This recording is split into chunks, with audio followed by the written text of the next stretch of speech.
Testing GoPro using HandBrake without altering anything on Filmora or this. Let's see if this will work.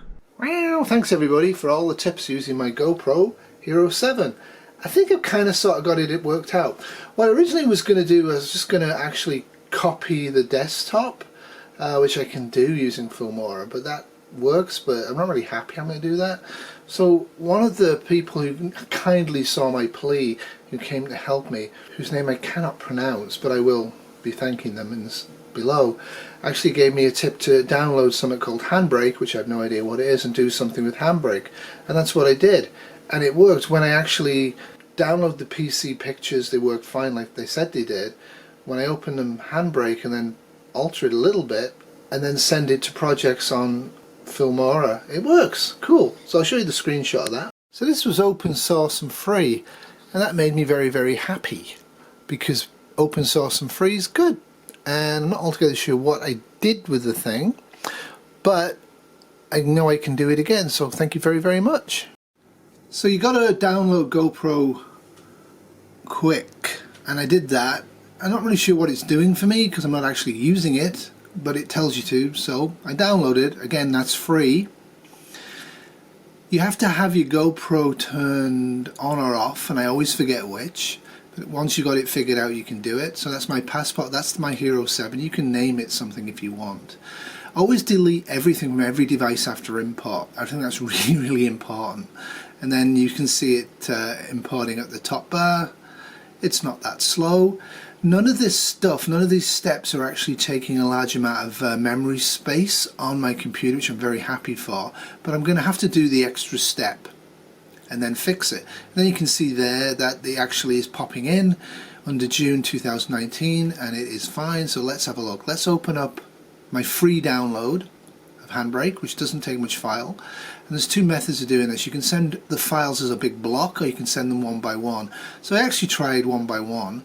So as I said, the GoPro pictures are supposed to appear there, and they didn't, so that puzzled me. So I tried again, and I just shoved the whole thing into there, and then I get rid of the files, and then it downloads. Now this does take quite some time. Downloading to HandBrake takes a little bit of time. Not that much, but it's a couple of minutes for a long video. And then I'm fiddling around because I'm not quite sure what I'm doing. What should I change? What should I change? I don't know. All I have to change, this is where it gets fun. All I had to actually change in HandBrake was the destination file. So it's blank. It's at the bottom. It says browse. What I was doing, I'm calling it, that's what GoPro's calling the files. When I put them into HandBrake, what I'm doing is I'm actually going to open up HandBrake again. Let's have a look. I'm fiddling around. What should I do? Let's pin it to the tab. Definitely pin it to the tab, right? If you're going to use GoPro a lot. And then how am I going to get it in? I've already done one here, so I'm going to drop the file one at a time here. And they're my files. You can see I've got X there. The other files are recorded from the PC for this. So I'm looking again. Where is it? Where's X2? So I'm going to try dropping the original GoPro file in. This actually worked. And then I click this icon, and it won't let me do anything, because the save as browse needs to be done. So I'm going to call it XX. Keep it straight, keep it simple. Then browse, that's where I want it to go into recorded of Filmora. So I save it. One to share is Filmora. Then I do the formatting, and it does it fairly slowly. This took about 2 minutes. It's a fairly longish part of the video, but you know, that's going to add some little bit of time, but it's not a huge issue. You can of course alter the video and do a whole bunch of tricks with this HandBrake thing. You can also do a lot of stuff. I'm going to try that, but I'm going to take my time with it. So yep, you can see how slow it is to download. It's about 2.5 minutes. I'm bored, so I'm going to tootle off and get rid of that and speed it up, which we've now done, so you can see what happens at the end of the process. Do, do, do, do, do, do, do. When you're done, don't do anything. You don't need to do anything. You don't need to shut it down. You don't need to do anything. When you finally finish, just hit the X at the top right, and it gets rid of everything that's stored on it. As far as I can tell, that was the easiest thing for me. Anyway, now we are finished. Okay, so now when I import into Filmora, I'm going to import from, there you go.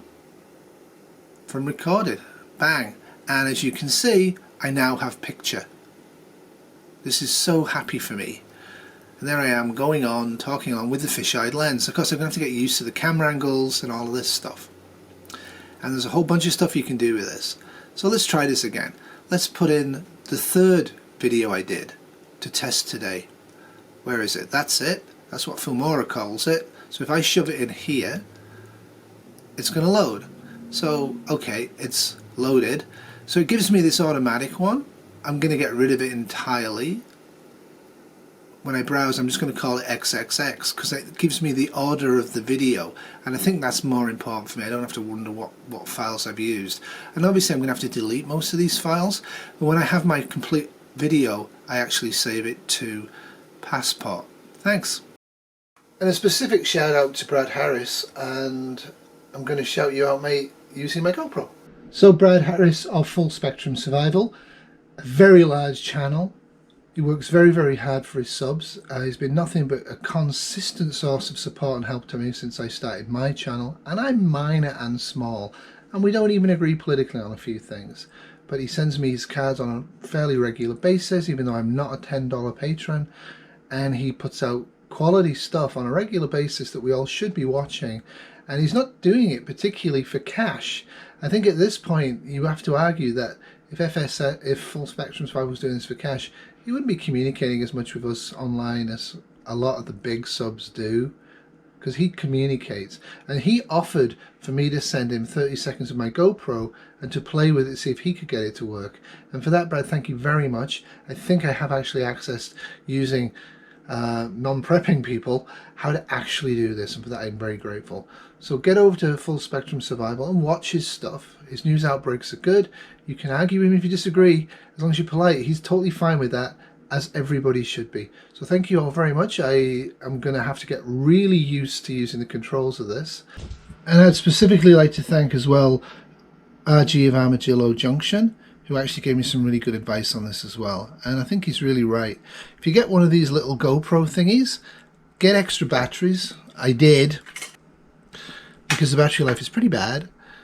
It seems that you really don't need to use the 4K, so you can spare the chip quite a bit. Make sure you do get the 128GB chip. I did. And get a bargain one. And play around with it. It is not quite as intuitive as I always wish tech should be. And thanks to Joe Primal and a whole bunch of other people, I will put up some pictures at the end of this with what I consider to be helpful comments. So there you have it. I'd like to say I'm done with GoPro and I'm all ready to go. But I'm not. There's this whole layer, this whole world of GoPro that takes GoPro film, digital film from the camera, and improves the quality, both of the sound and what it does. And I look forward to learning how to use this, but for now I'm just going to focus on being able to use it on the kayak in July, and maybe get some tricky stuff with this later on. But yeah, there you have it. I would not advise you get this unless you really are going to go and do action film on a bike or rock climbing or even hiking. The weight of this is pretty good, but the battery life is pretty bad. And definitely for kayaking and swimming, I would definitely use this. This is supposed to be waterproof. Who knows? I guess I'll find out at some point. And thank you all again. And I hope this mini tutorial for me is a little bit of payback for all the awesome people who took time out of their busy lives to try and help me out. Thanks.